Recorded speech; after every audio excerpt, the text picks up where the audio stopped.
ሰዎች ማልቀስ ሲፈልጉ የት ሊሄዱ ይችላሉ? ለቅሶ ቤት ሰው መጥቶ ሲያለቅስ ለእናንተ ይመስላችኋል? የቤት ኪራይ ጨምሮበት ነው ለካ።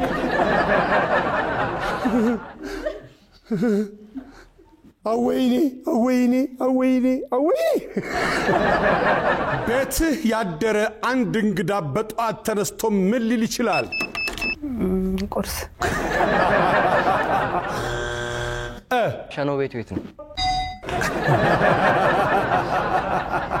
ብዙ ሰዎች በሳምንት አንድ ጊዜ ሊያደርጉት የሚችሉትን ነገር ጥቀስ።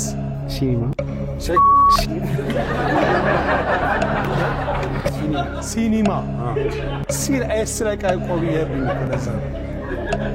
ቆየህኩስ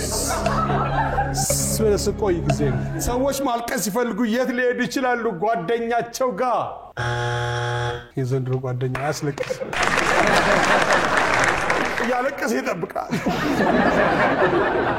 ሴቶች ባዘቦት ቀን በተለይ ለዝግጅት ምን ሊያደርጉ ሊለብሱ ይችላሉ? በሱ ፍቃድ ነው ያለው። ሚኒስከርት ሰው አፉ ጠፍቶት